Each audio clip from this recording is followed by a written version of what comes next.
We're just gonna say 3 things, right? You're gonna repeat after me. I am here. I am here. I am real. I am real. I am present. I am present. All right, cool, we're good. Those things are really important. You'll find out why. All right, now I'm Eddie Jarel Jonesx with an X on the end, and I am from Cleveland, Ohio. Woo! Yes. I'm from the Midwest. Is anybody from the Midwest in the building? Woo! Yes. Hello. This is a lot more fun, right? Right. So I'm 24 years old, and as you now know, I'm a media personality, which really says a lot to what I've discovered about myself. I grew up in a predominantly African-American community, the Black Baptist Church. That's deep. That's deep. Amen. Some of you all may or may not know, but when you come from a heavily religious family, gender roles are like the biggest thing. Homosexuality is like not a thing. They're just like, not here, not now, not today. So when I was about 5 years old, 5 or 6, I was 6. It was the 2000 VMAs. And Britney Spears performed. And yeah, I'm glad you all know that. She had on a nude glitter sequin situation. Yeah! Okay, and she had the mic, that's when the mic used to come around from here because it was a lot of choreo going on. And I was sitting in my mother's bedroom with my legs crossed, and I'm watching, and she's downstairs watching something. And I don't even know how I turned to the VMAs. Like, I lived a very sheltered life in the beginning. So I'm watching this woman perform, and I'm like, I want to be her. And I was like, but I'm not her, so okay. So we tucked that dream away, and I started to play baseball. I played baseball with a group of guys. I'm no longer friends with them. They didn't do anything to me. I didn't do anything to them, but we're just not friends. And I played baseball, and I just freaking hated it. So I played Little League, I bowled. They took me out of the baseball Little League when I just laid out in left field one day and said, I don't have time for this. I literally laid down in the grass. I said, not me, not today, not in this heat, not today, Satan. And I just laid there. So we'll fast forward a little bit until I was maybe 13, 14, and I kind of started to realize I was different. Like, I didn't just want to be Britney Spears. Like, I kind of was Britney Spears, but I didn't know how to, like, get her out of me. So I'm just like, all right, we got some things to figure out. And I looked towards the Bible. I looked towards my friends that I didn't have at the time. I looked at my family members, all that were telling me, don't be too feminine. Don't do the pop. That was the dance back in the day. We used to do the pop. They call it twerking now, but I was doing the pop in kindergarten. Don't ask me why. Don't ask me why, but that's what I was doing. And, I was told I couldn't do all of these things that felt so natural and felt so real, things that I connected with. But I also was realizing that there were a lot of things that I was not experiencing that still felt natural and that I wanted to connect with. So it was one night, and I was at home, I was in the bed, and my mom heard me crying in my room, and I'm like 13, 14 at the time, and she's like, what in the world could you be crying about going to sleep? Like, that's deep. Like, crying yourself to sleep, that's deep. I get it now that I live in New York City by myself, and I pay Brooklyn rent. I get it. I get crying yourself to sleep, but when you're 13, 14, what are you crying yourself to sleep for? So she comes to my room, what's wrong? My mom is so dramatic, if you can't tell. She's so dramatic. She's like, really, what's wrong? What's going on? And I'm like, I can't tell you. And she's like, what are you talking about? Because me and my mom, I was raised in a single parent home. My mom is my best friend, like my ace boon coon. And she's like, what are you talking about? Like, why are you crying? And I'm like, I can't tell you. And she finally gets me to open up to her, and I'm like, Mom, am I going to hell? And she's even more dramatic. What? What are you talking about? Going to hell? No. What are you talking about? You go to church every Sunday. All of the good things, all of the great things, all of the holy things. And I'm like, no, I just feel like I'm different from everybody, and I think I'm going to hell. I wasn't going to come out to her in that moment. This isn't like me leading up to my coming out story. Like, I didn't tell her, but I just knew that I was that different that I could possibly be condemned and have consequences for who I was. So then I kind of get out of that phase. I still didn't really know how to get Britney Spears out of me. I didn't have, I'm like, this is just trapped. And so I couldn't figure that out. I also wasn't experiencing puberty like everybody else. I wasn't having crushes. I wasn't, being a teenager. I was just existing without experiencing, and that's a problem. So when I got in 8th grade, I decided, I'll try some things out. Maybe I'll have a girlfriend. Maybe this is like gonna be the opening of like a million great things in my life. And little did I know, I was forced into this relationship, and it was very, I don't know if you all have seen the movie Norbert. But it was like a Norbert and Rasputin situation. How you doing? And she was very forceful in the relationship, and I wanted out. So there was like this joke going around my school that like I was Norbert, she was Rasputia. It was so terrible to do that to children, but that's what happened to me. And this girl right here, raise your hand real quick, Shay. We were in health class, and she used to sit right behind me. I didn't really know who she was. I didn't know if she knew who I was. But one day, she just kept hitting me on like my shoulder and plucking me on the back of my neck. And I turned around and I'm like, leave me alone, girl. And she's like, nope.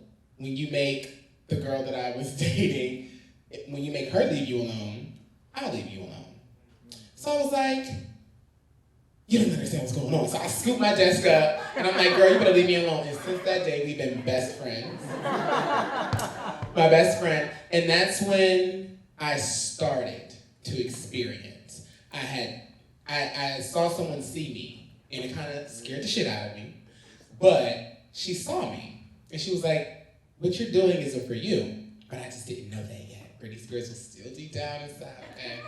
So we go on to high school. 9th through 12th grade, I met all of her friends, which are now my best friends, and we would have these fun weekends, like after football games and basketball games, they all cheerleaded, except for Shay. She ran track, but she ended up being a cheerleader. Work girl. So I would be over their houses, I would try on their cheerleading uniforms, I was doing herkies, I was doing splits, I was fully capable, and I was doing it all and fitting into every garment that they had. It was a lot of fun. I would take that home. This is when I could fit into my mom's size 7. I wear size 10 now. But when I could fit into her size 7 heel, my mother is a high heel connoisseur, a collector. She loves those things. I don't know why. But I used to wear them all over the house. I never played in the makeup because I was like, I can't clean that up. I can't put that back together the way I took it out. But I was starting to explore my gender at a very young age, but I didn't know that that's what I was doing. I was just doing stuff behind closed doors that I knew I could never do out in the real world. So after that, I graduated, I ran track because I decided, why not attach something masculine to myself that people can identify me with? Because I don't know how to identify, people don't know how to identify me, but they're talking about me, making fun of me, so let me just give them something to look at, right? I'm not gonna experience and explore myself. I'm just gonna do something for y'all. Mm-hmm. So I ran track, and that's what people tacked on to me. I was the boy that ran track. And once I graduated, I went to college, and I was on the track team, and I was on the men's track team, which we'll get to that later. I was on the men's track team, and there was a woman on the women's track team, and she just saw straight through me from the beginning. I mean, I'm not the most like butch person in the world. She saw straight through me. And she was talking to her friends, and she was talking to the girls' track team, which Shimona was on, and she said that I was gay. My best friend, being a good best friend, was like, did he say that? Did you hear that from him? Okay, then that's not what the situation is. Just being a friend protecting me because I hadn't revealed that part of myself to anyone. So when I heard that this went down, I gagged. We're like 3 weeks into school, and I'm like, oh my goodness. The girls know I'm gay. This is the problem. I'm like suffocating in my own body. And and I'm not understanding what's happening because this is something that I have never experienced. I've experienced people calling me gay, but someone saying that they know. I'm like, well, girl, how do you know? Because I don't even know. Like, I don't know what's going on. So I talked to her. Her name's Bianca, and I spoke with her. And from that moment, I was like, wow, she saw me. This is my chance. This is my opportunity, and I may not get another one. So from that moment on, I won't even say I came out to my university. I just began to experience life from that point. That experience had never happened. It scared me to my core. And that is when I began experiencing. So I would also play in her clothes, because she was from Philadelphia. So she had like this crazy East Coast fashion sense. I mean, we're coming from Cleveland, Ohio.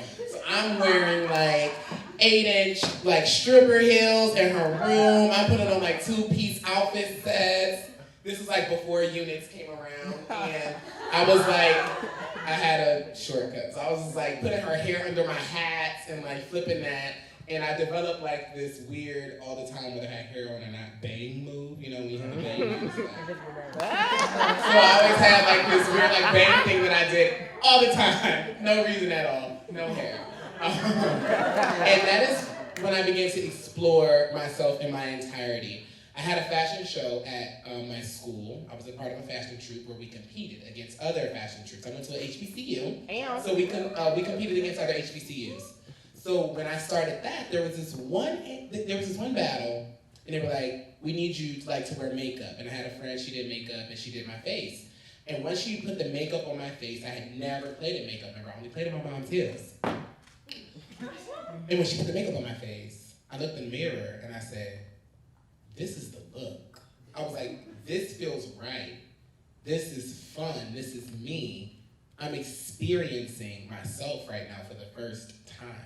I'm feeling a joy, and I'm feeling a safeness and a homeness and a very secure being." I'm like, I feel fully myself. So once I did that show, I ran straight to the drugstore, and I bought everything, which up until a few years ago, literally it sucks, but up until a few years ago, it wasn't that much for girls in my complexion, but I bought everything in my complexion that I could possibly blend out, so, which didn't work out. But I started to wear makeup. And makeup was my safe space. I would do it in my room, I would take it off in my room because I still wasn't comfortable with it. And it was 2016. I had been in school for 4 years because I did a 5-year program. Yes, I did. It wasn't a 5-year program, I just did 5 years. But either way, I have my degree. And I was the Mosquito Barbie for Halloween. It's so cliche. And for Halloween, I decided to get in drag, and I was the Black Mosquito Barbie because that's when they had premiered this new line of Barbies, and she was so fab. She had on the 2-piece, the 8-inch stripper heels, and I was like, oh, I already got this. We were practicing this. So I made the outfit from scratch, and I wore it around my entire university, which is the HBCU. And I'm like, this is deep. This is deep. Because everybody here went to a Black Baptist church. And they're looking at me like, what in damnation has risen today? And I got a lot of, oh my God, you look gorgeous. You look beat. And now that I look back on it, I'm like, you were lying. You were lying. You were lying. I was playing makeup for 5 minutes when I decided to do this. And I walked around campus and I just felt like myself. I felt like nobody can stop me. I know I look good. Every 5 seconds was a this, was a that. And it was so natural. It wasn't anything to it. So since that, I wanted to wear heels in my modeling organization. I'm like, well, this is perfect. I'm introducing everyone to who I am. I'm exploring my own gender. I'm kind of going through that teenage phase that girls go through, but a little bit later in life, which was okay. I was fine with it. But they told me, you can't wear heels on the runway. That's not really what we do. We're pretty heteronormative over here. They didn't use that word. That's a word that I use because it's politically correct. They didn't say that. But they told me that I couldn't do that. And I was really questioning their decision because at the same time, I was teaching the girls in my modeling troupe how to walk in heels. So I'm like, this isn't really making sense, but I mean, I'm not gonna fight 30 of you. So, all right, I guess this is what we're doing. And that hurt a lot because I loved what I did. I loved heels. I loved all of these things that I had connected with and started to connect with since I was exploring my gender.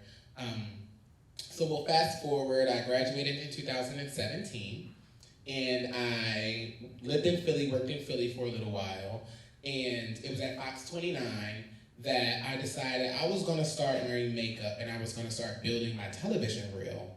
And I didn't want to not present something that was fake, that someone could depend on every day. So I said, well, I like wearing makeup, I like wearing a lash, I like highlighter, I like colors, I love all of that. So why not include that into my reel? Because I would hate to get a job and then show up and leave for some weird, random reason. Not random, not weird at all. They were just very non-inclusive. So I decided I have to start wearing makeup on the job now. And this is really scary because I'm an intern. So I started wearing makeup. Nobody flinched inside of the building, but I'm like, can you see me? Can you tell I have on a lash? Yeah, we can tell you have on a lash. Honey, you have on a lash. So it wasn't a baby lash, I had on a lash. And I got called in to do a man on the street interview, and I'm like, why me? Like, I'm questioning why I was invited into a space, why I was valid, why I was qualified. And they were like, because your personality, your light shines. And I'd never really heard that. And people told me I was funny all the time. I just think I'm real. But they saw me, they experienced me, and they liked it. I didn't know that that's what it was then. I was just like, well, maybe I'm just the only person that answered their phone. So I came in and I did it, and I experienced myself in a realm that I had never seen. And I saw myself back when I went and watched the television. I was like, wow, this is great. This is me. And I didn't think that my voice was weird. I didn't think that I appeared weird. I didn't feel or look uncomfortable. And that's very weird for seeing yourself like on camera for the first time. You're like, no, I don't really want to take a picture. I took all of the pictures. And since then, I've begun to experience who I am as a person. I'm still experiencing who I am as a person. I'm still exploring all of those avenues. About a year and a half ago, I started to learn the terms like genderqueer, non-binary, gender non-conforming, and I was like, let's study some of that because I don't really know what that means. I'm from the Midwest, I already told you all this. So I moved to New York in March, which was a year ago, and that's when I really was able to meet people. I was experiencing amazing things. I was exploring this amazing city that is to be explored, and that's when I was like, I don't really feel like a boy, and I feel like Brittany is finally ready to pump. She's ready to strut her stuff. So I just studied, I talked to people, I experienced people, I played in makeup, I played in hair when I got to this city, and that's when I was like, okay, but Brittany's not the only person in there, I think. So if I have all of these different spirits that live through you and in you and beyond you, we'll get to that. You have to acknowledge them, you have to explore them, you have to love them, feel them, let them feel you, and you have to show them and express them to other people so that people can understand what's going on with you when they see you. So that's exactly what I did. I birthed Brittany, and I was like, she's here. Her real name is Milan. It's not Brittany, but I love me Britney Spears. But when I got to New York, that is when I finally felt like I was in a space that I could let this growth, let this evolution, let myself experience who I really am. And that's where I stand today. I always tell people, and I was just talking to a friend the other night, we have so many spirits within us. It's what you have been allowed to, it's what you feel comfortable exploring, what you feel comfortable putting out to the world. How you present to the world, you can't apologize for. I always try to walk through life as unapologetic as I can. And that is because when we are no longer here, the generations after us, our family members, the youth that we all love so much, that's all we have to do is pass down our experiences and our spirit. The spirit is going to live on forever. And whatever your spirit experiences, that is what's going to be here. So if you experience trauma and sadness and you live in that, that's what you're going to pass on. If you experience loneliness and you stay in that, this is what you're gonna pass on. But if you choose to experience growth and evolution, you'll pass on growth and evolution. If you experience life and love, that is what you're gonna pass down. So that is something that I try to do. I tell everyone, bad days are a choice. You know, you can always just choose to make a left, choose to make a right, and make everything different. But I think my story is more so experience yourselves, explore yourselves. Gender is on a spectrum, and nobody can tell you that there's a point A or a point B. There are 26 letters in the alphabet, and pick yours, honey. So that's my experience in this world so far, and I'm sure Jordan could probably call me in like 10 minutes and ask me, you know, the story to tell. I'm like, child, everything has changed, it's crazy. But that is me, and that is me with my heart on the sleeve, unapologetically. I'm just here to share positivity because that's just what lives within me, and I never let anything negative get me down. And I'm open to explore and evolve, and us as humans, that's the only thing that's constant is change. So We love you, Eddie.